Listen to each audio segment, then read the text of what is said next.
Makanya di Quran surat Ali Imran ayat 49, ciri ulama itu cuma 3. 1, bisa membantu kita membuka mata kolbu yang tertutup. 2, bisa menyembuhkan penyakit kulit, penyakit luar, ngerti sesuatu kulitnya saja. Yang 3, bisa membangkitkan orang yang mati kesadarannya. Jadi jelas di Quran itu ciri ulama itu 3. Itu Quran loh eksplisit ya. Kalau nggak percaya nanti kalian buka Quran surat Ali Imran 49. Di situ diceritakan secara jelas. Jadi ciri ulama itu begitu. Jangan tertipu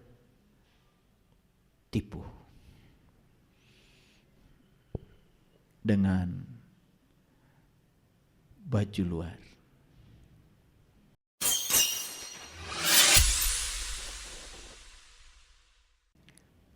Hari ini kita diberi kesempatan kembali untuk meneruskan proses belajar di kehidupan ini. Kita diberi hari baru dan diri kita yang hari ini bukanlah diri yang kemarin. Jumlah sel dalam tubuh kita yang hari ini sudah berbeda dengan yang hari kemarin. Orang-orang mikrobiologi mengatakan setiap tubuh itu dalam satu hari mengalami sekitar 17 miliar kematian sel sehari. Jadi diri kita yang hari ini itu bukan diri yang kemarin. Kesadaran kita yang hari ini juga bukan kesadaran yang kemarin. Oleh karena itu, ini adalah hari baru. Harusnya kita bahagia karena kita masih diberi kesempatan untuk belajar hal-hal baru. Karena hidup itu kalau gitu-gitu saja, tidak pernah ada variasi dalam kehidupan, membosankan. Karena kita bukan robot. Kita ini adalah makhluk hidup. Maka ciri hidup itu kan sebetulnya perubahan. Jadi kalau kita ingin disebut hidup, tanda utamanya adalah berubah. Bukan hanya berubah dari muda menjadi tua, tetapi yang paling penting adalah jiwa kita mengalami transformasi kesadaran. Dari jiwa yang kekanak-kanakan menjadi jiwa yang matang. Karena terlalu banyak sebetulnya fasilitas yang sudah Allah berikan kepada kita. Terlalu banyak peristiwa yang sudah terjadi pada kehidupan kita. Namun kita mengabaikan semua itu. Saya bisa bicara seperti ini mewah. Makanya saya pengen nangis kalau menyadari ini. Karena suatu saat saya tidak akan bisa menggerakkan lidah saya lagi. Suatu saat saya tidak akan bisa mendengarkan getaran pita suara saya lagi. Bahkan suatu saat saya pun tidak bisa memegang mic ini lagi. Saya memegang mic ini dengan kesadaran penuh bahwa ini adalah sebuah kemewahan. Bahkan kalau saya sedang cuci tangan saja di wastafel, pertama saya mengucapkan terima kasih karena air masih datang. Yang kedua saya berterima kasih karena saya masih diberi izin merasakan dinginnya air bersentuhan dengan kulit saya. Karena pada saatnya saya tidak akan merasakan lagi sentuhan air dirasakan oleh saya. Mungkin air menyentuh kulit saya, tetapi saat itu rasa untuk merasakan itu akan tidak ada lagi. Betapa banyak kemewahan yang kita abaikan, bisa kentut saja malah ditertawakan. Karena otak kita udah rusak. Begitu kita kentut, tubuh kita dianggap najis, dianggap kotor. Padahal ketika kita makan sesuatu, ya pasti dong ada yang sebagian jadi nutrisi, sebagian jadi darah, sebagian jadi daging, sebagian jadi tulang, ya sebagian jadi gas. Karena yang kita makan itu kan berasal dari 4 unsur. Ada unsur tanahnya, unsur airnya, unsur udaranya, ada unsur apinya, wajar dong kalau kentut.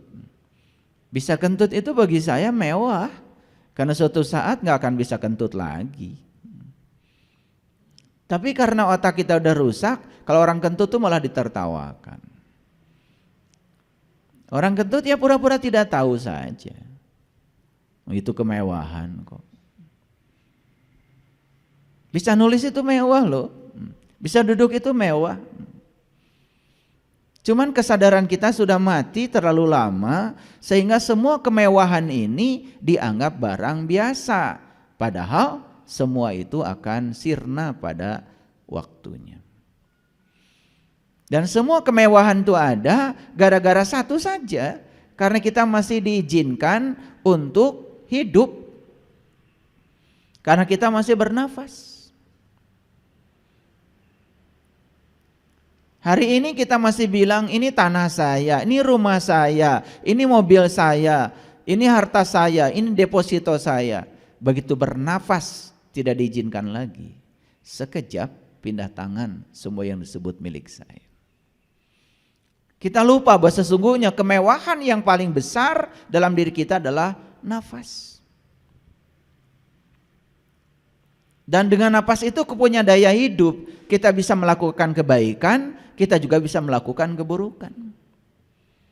Orang melakukan kebaikan pakai nafas. Orang melakukan keburukan juga pakai nafas. Ya terserah kita. Daya kehidupan yang dipinjamkan kepada kita mau digunakan untuk kebaikan, ya tentu saja akibatnya adalah kebaikan. Mau dilakukan untuk melakukan keburukan, ya akibatnya juga keburukan. Dan kalau seseorang melakukan keburukan, tidak ada hukuman, nggak ada hukuman. Cuma dia sedang diajarkan oleh semesta, kalau kamu mengambil pilihan melakukan keburukan, ini loh akibatnya. Semesta itu cuma mengajarkan pelajaran saja. Allah yang Maha Ulas Maha Asih tidak mungkin menghukum hambanya. Karena dunia ini adalah tempat kita belajar. Tempat kita untuk belajar, mengambil risiko dari semua pilihan kita. Ketika kita menimbulkan sebab baik, akibatnya baik, itu pelajaran. Ketika kita menimbulkan sebab buruk, akibatnya buruk, itu juga pelajaran. Nggak ada azab, nggak ada kutukan, bohong itu, bohong, nggak ada. Allah itu Maha Welas Asih. Welas asihnya itu tanpa batas. Bahkan Allah itu melakukan kebaikan kita bukan karena kebaikan kita.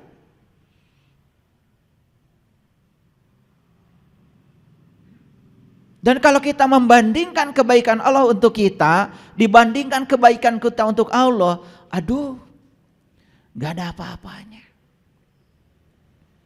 Allah melakukan kebaikan kepada kita karena kecintaannya begitu besar kepada kita. Sedangkan kita melakukan kebaikan pada Allah, pengen ini, pengen itu. Banyak sekali muatan-muatan yang menggandeng di belakangnya. Apakah semua yang dilakukan karena bermuatan itu kebaikan? Bukankah itu kemunafikan? Bukan itu transaksi? Kalau mau tahajud, tahajud saja. Gak usah dikaitkan dengan masalah.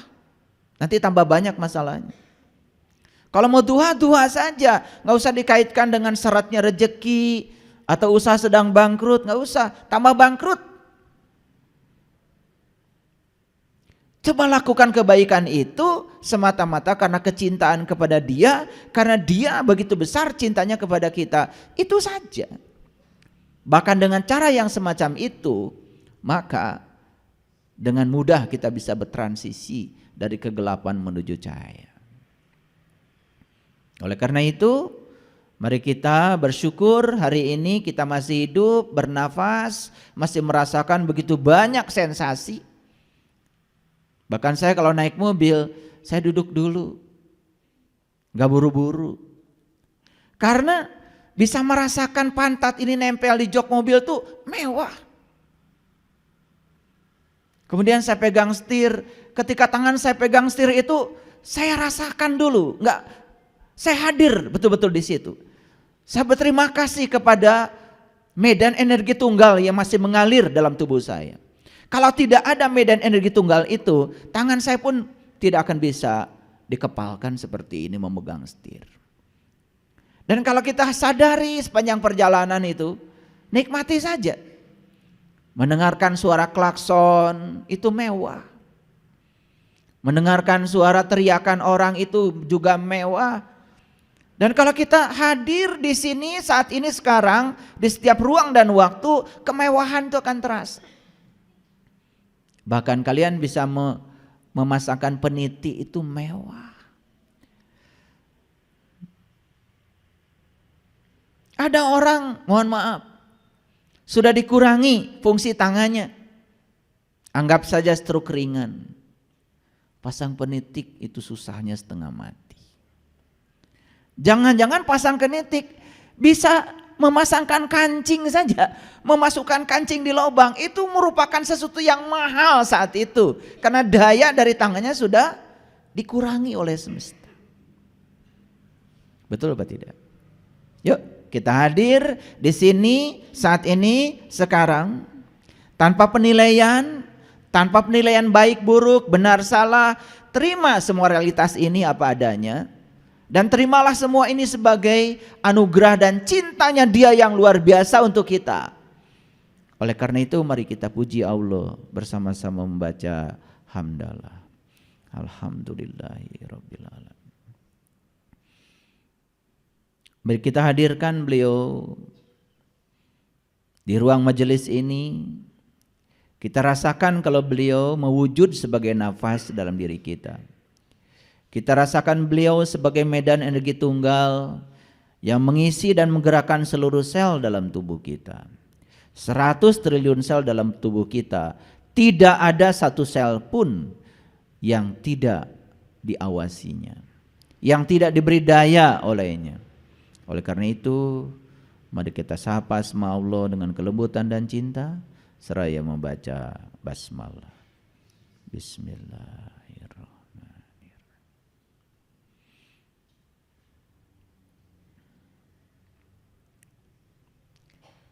Coba mengucapkan basmalah itu dengan kesadaran.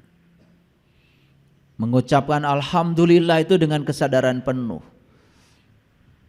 Atas nama Allah yang Maha Pengasih dan Maha Penyayang.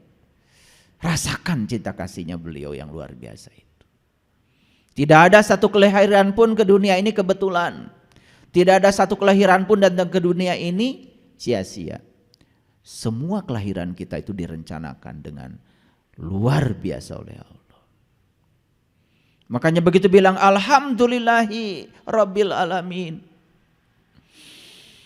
Segala puji bagimu ya Allah, segala puji habis untukmu ya Allah. Karena engkau adalah Rabb ala alamin. Engkau adalah kehadiran, engkau adalah keberadaan. Tidak ada satu peristiwa pun yang terjadi tanpa kehadiranmu ya Allah. Kita tidak akan lagi butuh sanjungan. Kita juga tidak akan lagi menjadi tumbang ketika dicela oleh siapapun. Tidak terbang ketika dipuji, tidak tumbang ketika dicela. Karena kita sadar ketika mengucapkan kalimat itu, segala puji habis untukmu ya Allah. Tidak merasa diri paling berjasa, tidak merasa diri paling hebat, tidak merasa sebagai tulang punggung keluarga. Tidak merasa diri sebagai orang yang paling berjasa di keluarga karena kepala keluarga itu kesombongan. Kalian yang laki-laki tidak akan dititipi rezeki oleh Allah kalau tidak ada doa dari istri dan anak-anak kita. Gak ada jasamu. Karena segala puji milik Allah. Kalian itu hanya ketitipan saja.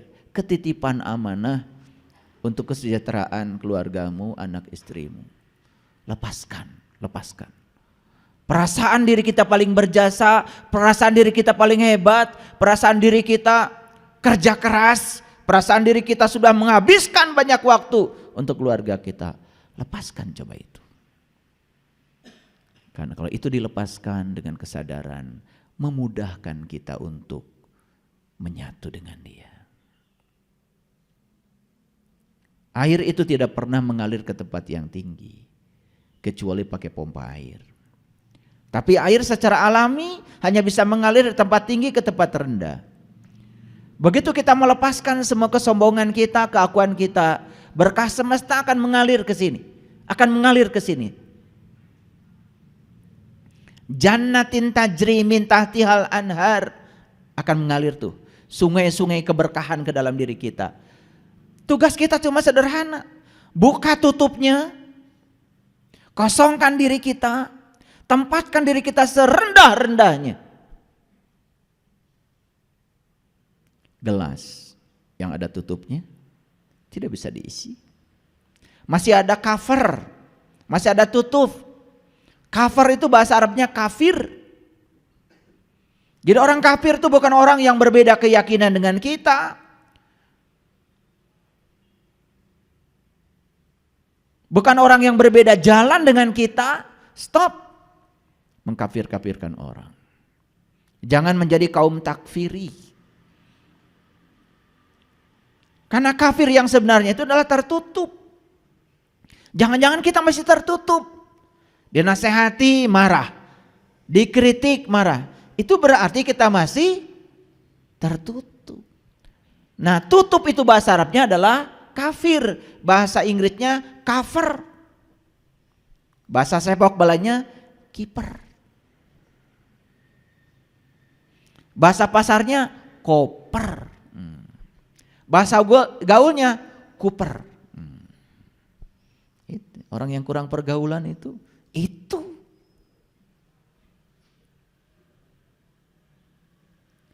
Cukup nggak gelas dibuka tutupnya? Nggak cukup. Kosongkan. Makanya kalau mau ngaji, ingin dapat ilmu baru, udah ilmu lama tinggalkan saja dulu di lemari, jangan dibawa-bawa ke sini. Biar tidak terjadi kontrak. Cukup? Sudah dibuka tutupnya, sudah kosong gelasnya, belum cukup. Kalau gelasnya masih di awang-awang, masih di tempat yang tinggi, siapa yang mau ngisi? Tempatkan gelasnya di tempat yang serendah-rendahnya. Baru ada yang mau mengisi. Makanya orang yang sombong tidak pernah kebagian ilmu. Apalagi ilmu sejati. Ilmu sejati tidak pernah dibagikan kepada orang-orang yang sombong. Kecuali kepada mereka yang rendah hati. Siapa orang yang rendah hati itu? Orang yang selalu sadar kalau dirinya tidak tahu apa-apa, tidak bisa apa-apa, tidak punya apa-apa, bahkan dia tidak merasa sebagai siapa-siapa. Begitu kalian merasa sebagai siapa, duduk aja susah. Betul? Coba lepaskan semuanya. Saya bukan siapa-siapa. Duduk sama rendah, berdiri sama tinggi. Enak.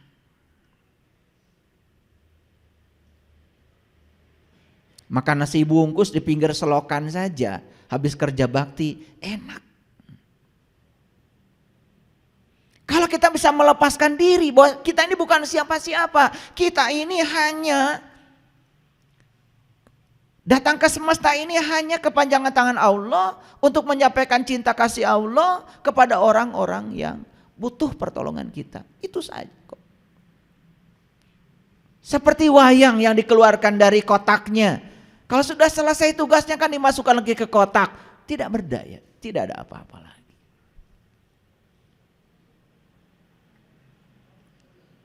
Nah, oleh karena itu hari ini saya akan mengajak kita untuk menyelam lebih dalam lagi. Siap-siap. Karena menyelam itu ya banyak risikonya. Kalau tidak punya keterampilan menyelam, yang namanya menyelam ke dalaman lautan, sebelum kita mendapatkan mutiara di kedalaman selam kita, ya tentu saja banyak sekali gangguannya. Kita akan berhadapan dengan ombak yang besar, kita akan berhadapan dengan binatang buas. Karena tidak ada sesuatu yang bernilai tinggi itu gratis. Semua perlu pengorbanan. Makanya jangan picik dan licik belajar spiritual. Ya. Ingin mendapatkan Allah yang tanpa batas, pengorbanan kita juga harus tanpa batas. Orang yang masih hitung-hitungan dalam kehidupannya, aduh, masih picik, masih licik, ingin dapat yang tanpa batas, tetapi hitung-hitungan. Mau pergi ke tempat kajian saja, masih mikir, aduh ini kesana harus pakai ongkos, aduh kesana harus pakai bensin, aduh belum tol lagi. Orang yang semacam itu tidak akan pernah mendapatkan rezeki spiritual yang tanpa batas. Padahal itu uangnya uang punya Allah yang dititipkan kepada kita. Sebetulnya uangnya punya Allah. Wajar dong kalau digunakan untuk kepentingan dia. Betul apa tidak? Yuk, hari ini kajian kita akan lebih dalam. Saya beri judul, semua kehidupan diselubungi cahaya, bukan kegelapan. Jadi sebetulnya semua kehidupan itu diselubungi oleh cahaya, bukan kegelapan. Tapi kenapa kok ada sisi-sisi kehidupan yang seakan-akan di situ hadir kegelapan? Mengapa itu terjadi? Mari kita jawab. Sehingga selesai dapat kajian ini kita sadar bahwa sebetulnya kita pun diselubungi oleh cahaya. Kalau kita diselubungi oleh cahaya, berarti kita ini sebetulnya tidak boleh memasuki ruang kegelapan. Matahari itu tidak pernah diam. Matahari itu tidak pernah tidak memancarkan cahayanya. Cuman karena buminya saja yang suka membelakangi matahari, maka jadilah kita kegelapan. Jadi jangan pernah berpikir matahari itu kayak lampu. Hidup mati, tidak. Matahari itu terus hidup, terus bercahaya. Cuman karena bumi kita yang berotasi, bumi kita yang berevolusi, kadang-kadang bumi kita ini membelakangi matahari. Kan bumi kita tuh kayak bola. Ya mataharinya di sana, kita ada di punggungnya sini, ya kegelapan. Jadi mataharinya sendiri tidak pernah gelap, ya selalu bercahaya. Loh, matahari terus bersinar, sementara kita kadang ada cahayanya, kadang tidak, karena posisi kita yang berubah-ubah, bukan? Sadar apa tidak? Bahkan saat kita ada di depan bumi, ya berhadapan dengan matahari, bisa jadi kita tidak kebagian cahaya matahari kalau kita terus bersembunyi di kamar kita. Bahkan kita pun tidak kena sinar matahari walaupun sudah keluar dari kamar kita, karena kita terhalangi oleh kabut yang begitu tebal di atas kepala kita. Jadi terlalu banyak sebetulnya alasan untuk kita tidak terkena sinar matahari. Yang pertama, kita salah posisi karena kita di punggung bumi. Yang kedua, kita masih saja tinggal di kamar, teriak-teriak, kok matahari tidak berkunjung ke sini ya? Lah, kamu yang mengunci diri di kamar kemudian menyalahkan matahari. Keluar dong dari kamar, ya, lihat alam yang luas, berjemur sedikit, menikmati sinar matahari. Makanya matahari di Quran dikatakan ada dua, Robul Masyriqain wa Robul Maghribain. Ada dua matahari kata Allah di Quran surat Ar-Rahman. Satu matahari jasmani untuk proses fotosintesa jasmani, satu lagi matahari ruhani untuk pendewasaan jiwa kita. Nah, jiwa-jiwa yang terkoyak, jiwa-jiwa yang tidak terkena sinar matahari ruhani itu, jiwa-jiwa yang semacam itu kerdil, kurus, sempit, dan itulah jiwa-jiwa yang akan mendorong setiap pemiliknya ke dalam penderitaan. Jadi setelah ini mari kita buka ya, kita keluar ya, karena sinar matahari tidak pernah sirna, tidak pernah tidak ada. Posisi kita yang berubah-ubah. Oke? Baik. Jadi semua kehidupan itu diselubungi oleh cahaya, bukan kegelapan. Jadi harusnya hidup itu menakjubkan kalau kita tahu caranya, tahu ilmunya. Baik. supaya kajian kita ini ada dasarnya, kajian kita ini dipercaya, ada dalilnya, ada argumennya, saya akan coba memadukan hasil-hasil kajian terbaru dari dunia sains. Kemudian nanti saya akan hubungkan dengan Al-Quran, karena kita punya pedoman hidup, dan cermati semua ayat-ayat yang akan saya sampaikan hari ini. Dan saya menampilkan di layar ini adalah sebuah buku yang sangat saya kagumi. Yang menulis buku ini adalah ahli fisika terkini, namanya Gary Zukav.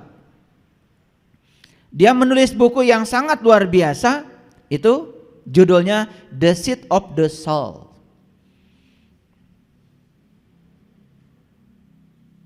Dia adalah seorang penulis buku yang sangat terkenal.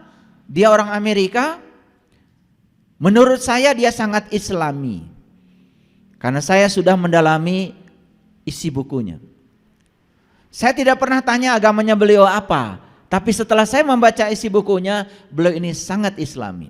Dan wujudnya nanti kita akan lihat bagian dari apa yang beliau sampaikan di bukunya. Jadi The Seed of the Soul ini cerita tentang fisika ruh. Jadi melihat ruh dari dimensi fisika.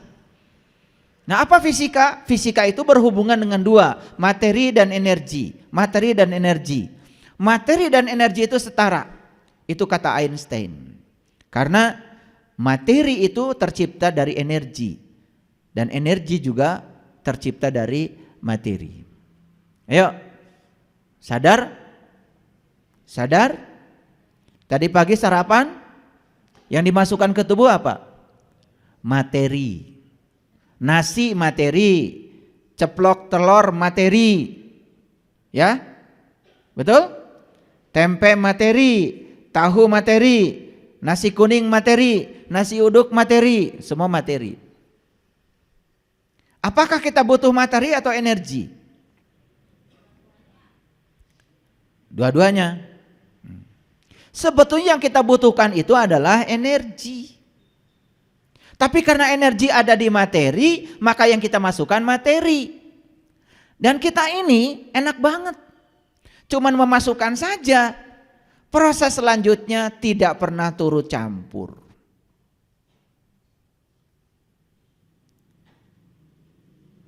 Begitu sudah masuk makanan lewat perut, mulailah Allah bekerja,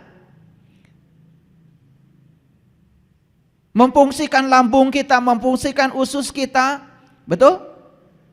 Mana yang nutrisi masukkan ke dalam darah, mana yang sampah masukkan ke anus. Luar biasa. Dan kita sama sekali tidak pernah turut campur. Taunya pengen pup aja, keluar tuh. Mana yang jadi darah, mana yang jadi jantung, mana yang jadi paru, yang mana yang jadi tulang, yang mana yang masuk ke otak, mana yang jadi unsur mata kita, mana yang jadi unsur hidung kita, mana yang bagian untuk tangan kita tidak ikut campur. Siapa yang mengerjakan semua itu? Kehadiran nafas pada diri kita. Masihkah kita mencari dia di luar diri kita?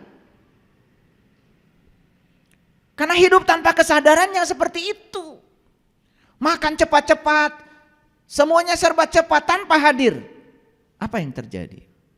Lapar makan lagi, lapar makan lagi. Ya Allah. Tidak sadar bahwa sesungguhnya yang kita makan itu materi, harapan kita menjadi apa? Energi. Apa energi itu secara fisika? Energi adalah kemampuan untuk melakukan usaha. Nah, setelah kita makan, usaha apa yang kita lakukan? Coba tanya. Malah habis makan nasi goreng tengah malam langsung tidur.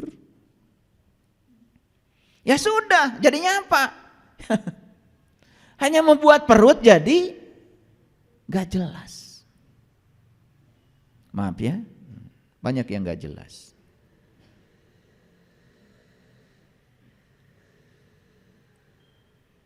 Jadi materi dan energi itu setara. Jadi kalau saya sebetulnya, kalau energi itu terpisah dari materi, ya saya ingin memasukkan energi aja. Biar gak usah gosok gigi. Betul gak? Gak usah makan.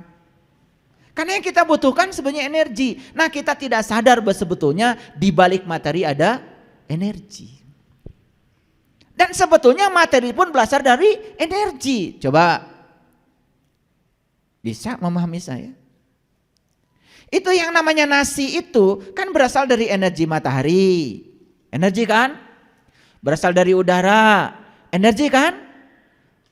Betul? Berasal dari air. Energi kan?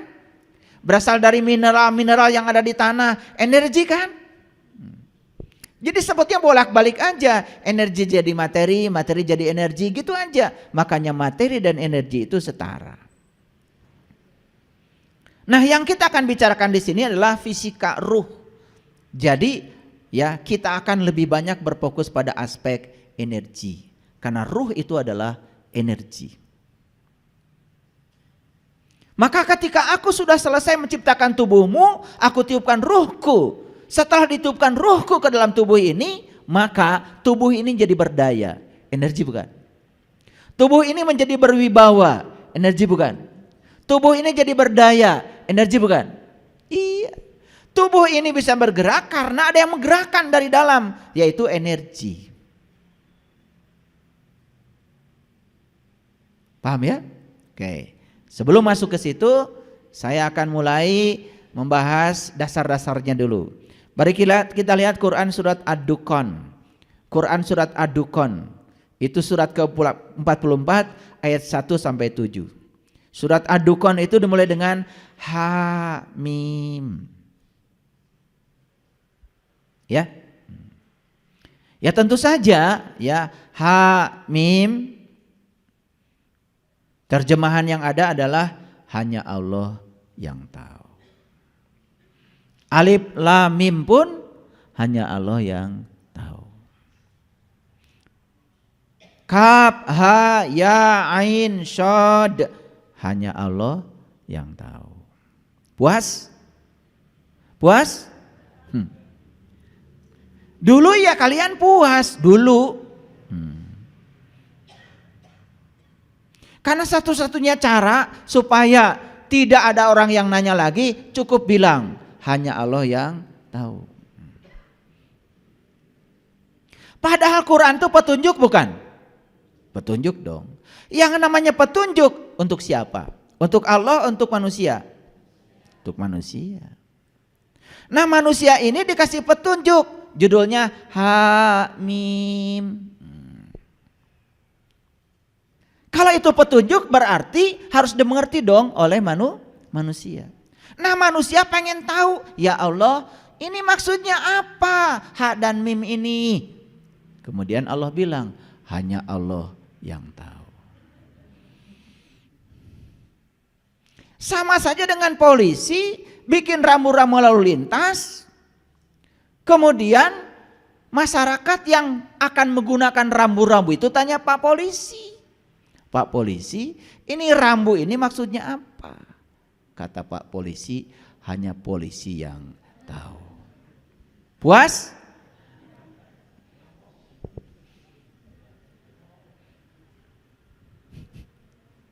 Ngerti nggak nih? Biar masuk akal, biar masuk akal. Biar tertawa sekarang kalian itu tertawa. Tertawa dengan kebodohan kita selama ini. Karena selama ini kan kita puas kalau ada orang bilang begitu, betul? Iya. Jadi kalau polisi bikin rambu-rambu lalu lintas hanya polisi yang tahu, ya buat apa? Itu dibuat pakai biaya lagi, ditempel-tempel lagi pinggir jalan. Ya udah, urus aja sama polisi. Quran itu petunjuk buat manusia, supaya manusia dapat petunjuk. Otomatis di balik ha dan mim ini ada yang ingin ditunjukkan. Maaf, 1000 maaf kalau berbeda. Saya memahami ha itu dari intuisi adalah Hamid. Saya memahami mim itu dari intuisi adalah Majid. Jadi ha dan mim ini sedang cerita dia juga. Ha itu dia yang terpuji, Hamid. Mim itu dia yang maha mulia, Majid. Jadi sebetulnya semua huruf-huruf di Quran ya yang sering ada di awal alif lam mim, alif lam ra, sebetulnya ada petunjuk di balik itu. Nah, siapa yang akan tahu petunjuknya? Ya mereka yang diberitahu. Siapa yang diberitahu? Yang mau tahu. Loh kok saya tidak diberitahu? Ya karena kamu tidak mau tahu. Sok tahu lagi. Pura-pura tahu lagi. Padahal kamu tidak tahu. Cuma kamu tidak tahu bahwa kamu tidak tahu. Orang yang kayak gini gak akan dikasih tahu. Hanya orang yang tahu kalau dirinya tidak tahu yang akan diberitahu. Coba, jadilah orang yang tidak tahu apa-apa, pasti diberitahu. Jadi sebetulnya ha dan mim ini sedang cerita dia juga. Dia sedang menunjukkan bahwa sebetulnya dia itu bermanifestasi sebagai Hamid. Dia bermanifestasi sebagai Majid. Makanya para nabi, para rasul, para sunan, para wali, para bijak, para suci, mereka-mereka yang sudah sampai kepada Allah, mereka itu akan menjadi manifestasi dari akhlaknya Allah. Makanya orang-orang yang di level itu bukan sekedar terpuji, mulia. Ingin jadi orang yang terpuji? Ingin jadi orang yang mulia? Ya dekat-dekat saja dengan dia yang maha terpuji, dengan yang mulia. Kenali dia. Karena sifat dia tidak akan sampai kepadamu kalau kita tidak mendekat kepadanya. Nih, saya ambil contoh. Apakah energi dari nasi tiba-tiba akan masuk ke tubuh kita kalau kita tidak makan nasi? Kan tidak. Masukkan nasinya, dikunyah, dilumat, baru energinya kita bisa ambil. Begitu. Makanya di Quran Allah mengatakan sibghatallah, sibghatallah, sibghatallah. Celupkan dirimu, leburkan dirimu kepada Allah. Begitu kita meleburkan diri kepada Allah, maka sifat-sifatnya akan menjadi sifat-sifat kita. Itu yang disebut dengan tahalluq bi akhlaqillah. Jadi secara hakikat ha dan mim adalah dia, tetapi manifestasi dari dia akan mewujud pada diri-diri hamba-hambanya yang sudah tercelup oleh sifat-sifatnya. Mau menjadi ha, Hamid, mau menjadi mim, Majid. Kita baru nama aja, Abdul Hamid, Abdul Majid. Betul? Iya. Abdul itu kan bapaknya. Abdul Hamid, ya, bapaknya orang-orang yang terpuji. Abdul Majid, bapaknya orang-orang yang mulia. Tapi akhlaknya tidak mencerminkan Hamid, tidak mencerminkan Majid. Karena tidak tercelup oleh celupannya Allah. Tahu celup? Coba. Saya dulu ya, karena tidak kebeli sepatu, ya. Ibu saya pergi ke pasar beli sepatu cap kelenci, warnanya putih. Sedangkan sepatu pramuka warnanya harus hitam. Ya udah, ibu saya nggak kalah akal, beli wantek namanya itu. Siapkan air di kastrol, ya. Lagi mendidih, masukkan wanteknya, sepatu saya direbus. Setelah itu dijemur, jadi hitam. Iya, makanya pulang sekolah itu kaki saya pun ikut hitam. Ya udah, diruru. Kalau di kampung diruru tuh pakai batu di sungai, ya nggak kebeli sabun, diruru aja gitu. Ya karena kita segitu aja udah bersyukur, tidak ada yang namanya keluhan. Saya juga tidak pernah protes sama ibu, kenapa sepatu kita ini kok bikin kaki warna hitam, nggak ada itu. Pokoknya itu udah enjoy aja. Makanya tidak pernah mengeluh, maka tidak pernah terulang. Hati-hati itu. Orang yang mengeluhkan sesuatu sedang menggandakan yang dikeluhkan supaya terjadi berulang-ulang. Ini yang suka mengeluh nih, saya kasih tahu. Mengeluh itu menggandakan sesuatu supaya terjadi berulang-ulang. Jadi kalau pakai sepatu kelinci dikeluhkan, seumur-umur pakai sepatu cap kelinci. Itu like attracts like, itu bahasa modernnya. Yang serupa menarik yang serupa. Hati-hati itu. Makanya kata-kata dan pikiran itu menjadi doa. Sehingga realitas hidup tidak berubah karena salah berpikir, salah berkata. Kalau suami itu pelit, jangan pernah dibilang pelit. Kalau suami itu pelit, jangan diceritakan pelitnya pada siapapun. Tambah pelit. Karena kita sendiri yang menariknya. Betul? Awas, hati-hati kalau bicara. Jadi walaupun pelit kepada orang lain, bicarakan aja kebaikannya.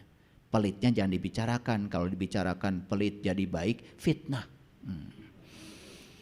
Jadi walaupun dia pelit kan masih ada sisi baiknya, betul nggak? Supaya kita tidak bohong, jangan juga dibilang suami saya luar biasa baik, berehan. Enggak, itu jadi fitnah. Maksud saya kalau dia pelit dan dianggap pelit itu negatif, jangan dibicarakan. Bicarakan saja yang positifnya. Piraku nu halusna. Ya. Nah, makanya setelah Hamim, ayat berikutnya wal kitabil mubin, demi kitab yang nyata. Nah, kitab itu bahasa Arab, ya. Bahasa lainnya adalah kalamullah. Kalam itu sifat, Allah itu zat, dan sifat dengan zat tidak pernah berpisah. Jadi kitab sejati itu adalah Allah yang ada dalam diri. Makanya kita disuruh membaca kitab sejati itu. Iqra kitabaka kafa binafsika al-yauma 'alaika hasiba. Bacalah kitab sejatimu dan cukup itu sebagai juru hisabmu. Itu perintah di Quran itu, membaca kitab sejati. Gak ada hurufnya, gak ada kata-katanya, tidak ada tulisannya. Tetapi kalau itu dibaca ada. Bahkan suaranya nyaring kalau kita selalu hening mendengarkan suaranya. Cuman suara beliau itu sering terhempas oleh keberisikan pikiran kita sendiri. Makanya belajar supaya pikiran kita tidak berisik. Karena pikiran itu tidak suka saat ini, sukanya besok atau kemarin. Makanya sering berkunjung ke saat ini, pikiran kita menjadi tenang. Itu namanya mindfulness. Bahasa kerennya. Ngerti ya? Banyak yang gak ngerti, cuman gini-gini aja. Mindfulness itu bahasa apa lagi? Jangan-jangan bid'ah. Mindfulness itu artinya ya teknik untuk membuat pikiran tidak lompat-lompat. Sehingga pikiran itu bisa hadir di sini saat ini sekarang tanpa penilaian, tanpa penghakiman. Sehingga kita mudah menerima apapun apa adanya. Itu yang disebut dengan berserah diri. Udah kajian kemarin ya? Oke. Jadi bahasa asingnya mindfulness. Itu bahasa psikologi. Jadi Hamim. Apa tadi? Ya. Ha itu dia yang terpuji, dia yang maha mulia. Secara hakikat adalah dia, asal kita. Tetapi dia bisa bermanifestasi. Siapapun manusia yang mau menyatu dengan dia, pasti kebagian haknya, pakai kebagian mimnya. Mau kebagian? Nyatu sama dia. Gimana caranya? Tidak diberi di sini. Makanya dikatakan wal kitabil mubin. Jadi kitab yang nyata itu yang pertama adalah dia sendiri, yang kedua kitab yang nyata adalah orang-orang yang sudah bisa menyerap sifat-sifat dia, itu juga kitab yang nyata. Jadi sebetulnya para nabi, para rasul itu adalah kitab yang nyata. Disebutnya juga Al-Quran yang berjalan. Maka Nabi Muhammad terkenal akhlaknya beliau adalah Al-Quran. Jadi Quran itu sudah bukan tulisan lagi, sudah menjadi akhlak. Beda dengan kita. Baru hafal 2-3 ayat aja, wih sudah luar biasa. Bikin pondok pesantren. Makanya kita itu sekarang ya butuh pengamal. Bukan penghafal saja. Ya. Inna anzalnahu fi lailatin mubarakah. Inna kunna mungdirin. Sesungguhnya kami menurunkannya pada malam yang diberkahi. Kamilah yang memberi peringatan. Ayo lihat saya semua. Jadi sebetulnya Allah itu sudah bersama dengan kita. Al-Hamid, Al-Majid itu sudah bersama dengan kita. Loh kok kenapa hari ini sifat-sifatnya tidak muncul sebagai sifat diri kita? Karena kita belum mendapatkan berkah. Makanya berkah itu diturunkan pada suatu malam. Malam itu identik dengan kegelapan. Dan kegelapan itu ada kaitannya dengan fisika ruh nanti. Kegelapan biasanya diidentikan dengan sesuatu yang tidak kita inginkan. Nah sementara selama ini kita suka menolak yang tidak kita inginkan, bukan? Padahal yang tidak kita inginkan itu siapa tahu lewat jalan itu kita mencapai kesadaran. Makanya saya sering bicara dengan orang-orang yang kenapa Bapak Ibu ini yang udah datang ke rumah saya, kenapa datang sama saya? Ingin belajar kesadaran. Kenapa ingin belajar kesadaran? Karena situasi sekarang sudah tidak seperti dulu lagi. Dulu duitnya banyak, sekarang tidak ada lagi. Dulu gagahnya kayak apa, sekarang gagahnya tidak ada lagi. Dan biasanya orang belajar kesadaran kan setelah itu. Makanya ada lagunya. Terang-terang kolentrang, silondok paeh nunutan, tiga brus kana durukan, mesat gobang kabuyutan. Itu lagu ma'rifat itu. Ya. Bukan lagu ma'repot. Terang-terang kolentrang, terang kolentrang, itu melambangkan perang. Dan kita tuh kan perang. Yang paling berat kan sebetulnya perang kita itu melawan diri kita sendiri. Cuman memang tidak kedengaran terang, kolentrang, tidak terdengar itu. Beda kalau golok dengan golok kan terang. Nah itu terdengar. Padahal sebetulnya perang itu terjadi di sini. Terutama perang antara pikiran dan kesadaran. Perang Mahabharata itu terjadi di sini. Perang antara Pandawa dan Kurawa itu terang kolentrang itu. Terjadi di sini loh sebetulnya. Jadi dalam diri kita itu ada fa'alhamaha fujuroha wa taqwa. Fujur dan takwa itu perang setiap saat. Fujur itu melambangkan Kurawa, takwa itu melambangkan Pandawa. Dan diceritakanlah yang menang adalah Pandawa. Kapan Pandawa menang? Setelah Pandawa bertemu dengan saisnya namanya Krishna.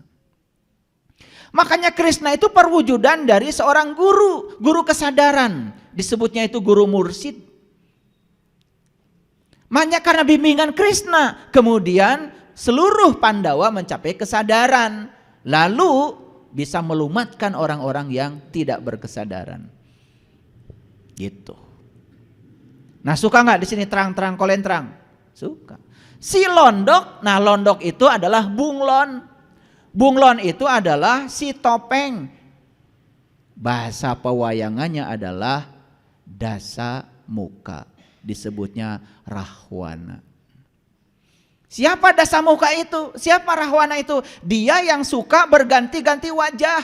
Pura-pura baik, pura-pura dermawan, pura-pura suci, pura-pura tahu. Nah itu namanya Rahwana. Maka disebut si dasa muka. Dasa itu 10, muka itu wajah. Wajahnya 10. Sebetulnya wajahnya yang aslinya lebih dari 10. Kapan seseorang itu berwajah lain-lain? Ketika dia belum menjadi orang yang sadar. Hidupnya masih dikendalikan oleh ego dan pikirannya. Gitu. Paham ya? Rahwana?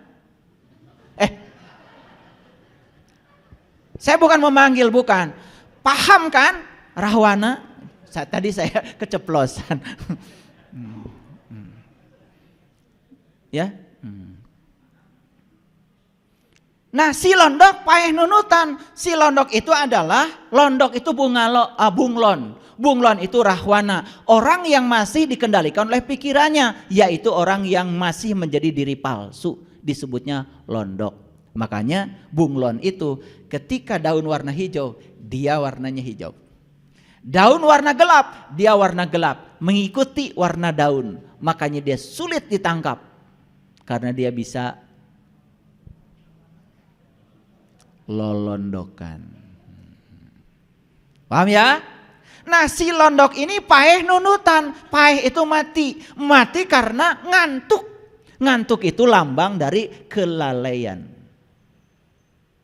Jadi kenapa kita ini paeh? Karena lalai. Yang paeh apa? Kesadaran. Karena dikendalikan oleh pikiran. Paham? Nih saya kasih tahu dari awal. Kita kajiannya agak dalam ini hari ini. Makanya akibatnya apa? Digebrus karena durukan. Masuklah dia pada api yang menyala-nyala. Itu bahasa Sundanya durukan. Api yang menyala-nyala, bahasa Qurannya nar. Bahasa Nusantaranya naraloka. Tempat yang terkena sinar api. Orang marah, kita marah. Orang jengkel, kita jengkel. Orang pelit, tambah pelit. Orang jahat, kita jahat juga. Itu yang disebut dengan naraloka. Tempat terkena api. Sini.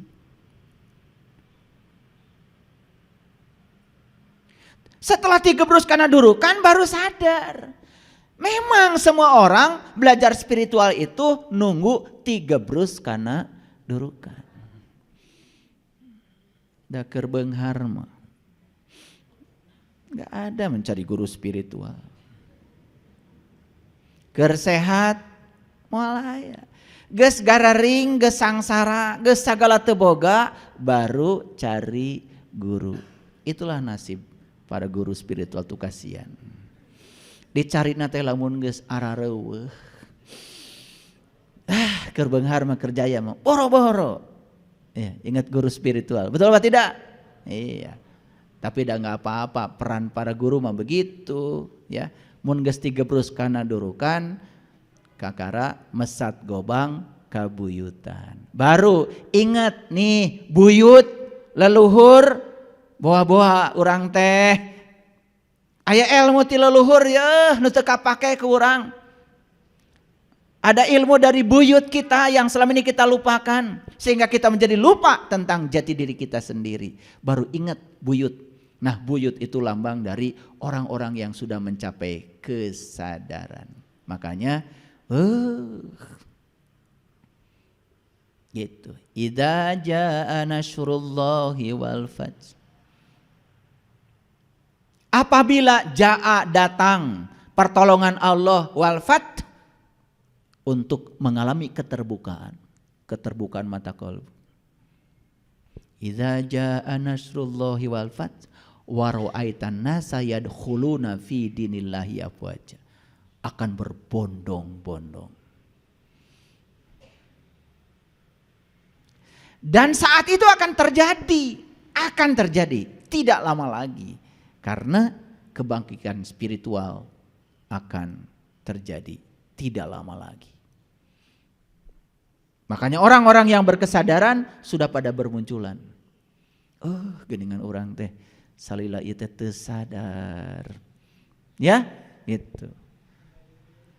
Sibuk tetapi tidak sadar, namanya robot. Fiha yubraku kulla amrin hakim. Urusan dari sisi kami, sungguh kamilah yang mengutus para rasul.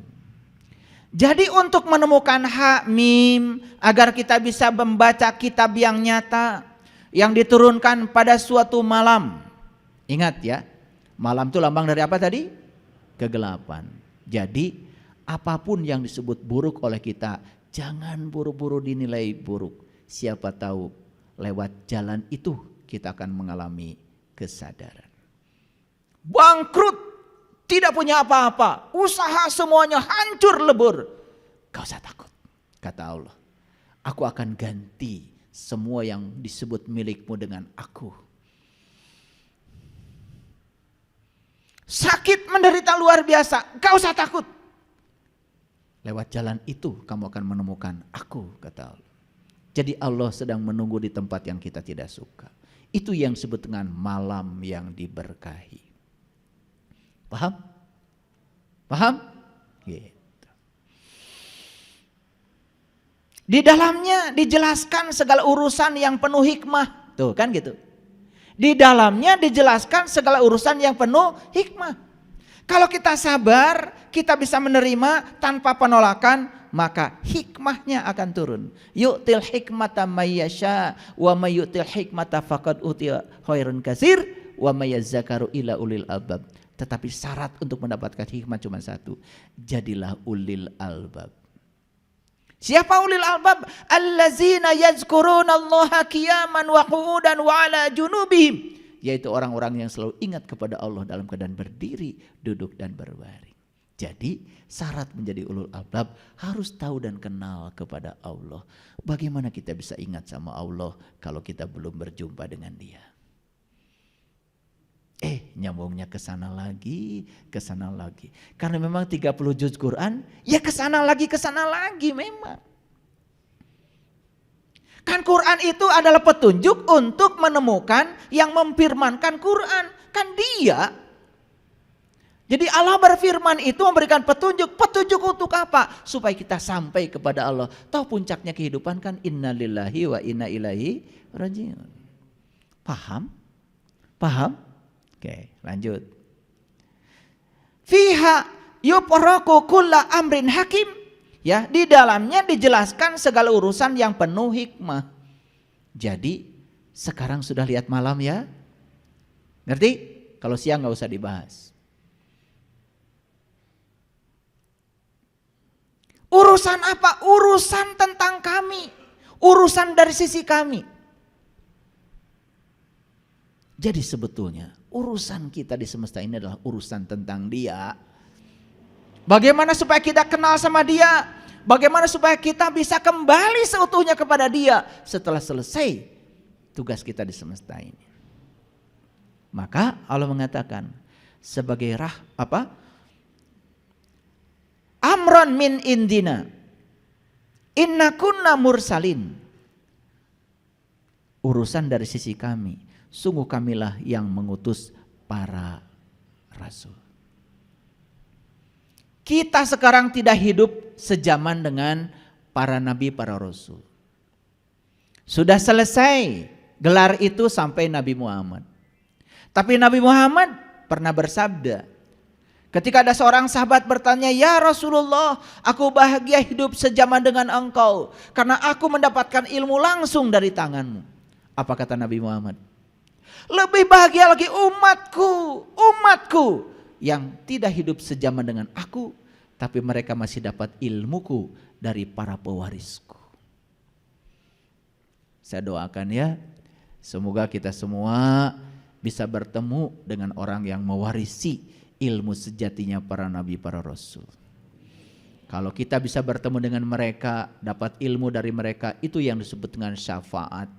Itu adalah pertolongan nyata di sini, saat ini, sekarang.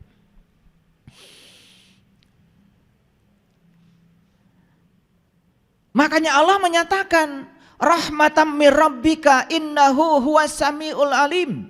Sebagai rahmat dari Tuhanmu, sungguh Dia yang Maha mendengar dan Maha mengetahui. Yuk lihat saya. Rahmat Allah yang paling besar itu manakala satu, bisa hidup sejaman dengan para rasul. Rahmat Allah yang paling besar juga kalau kita di kehidupan yang sekarang tidak hidup sejaman dengan para nabi dan para rasul, tapi kita masih dapat ilmu yang diwariskan oleh mereka lewat para pewarisnya. Siapa para pewaris ilmunya Rasul itu? Ketika Nabi ditanya, siapa ya Rasulullah yang mewarisi ilmumu? Al ulama warasatul anbiya. Makanya di Quran surat Ali Imran ayat 49, ciri ulama itu cuma 3. Satu, bisa membantu kita membuka mata kolbu yang tertutup. 2, bisa menyembuhkan penyakit kulit, penyakit luar, ngerti sesuatu kulitnya saja.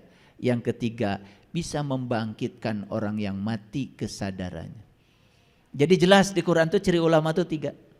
Itu Quran loh, eksplisit ya. Kalau nggak percaya nanti kalian buka Quran surat Ali Imran 49. Di situ diceritakan secara jelas. Jadi ciri ulama itu begitu. Jangan tertipu dengan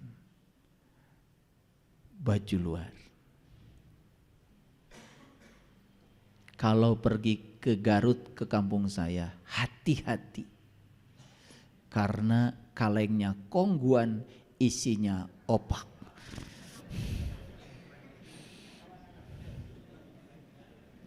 Jadi saya ngasih tahu karena saya orang Garut.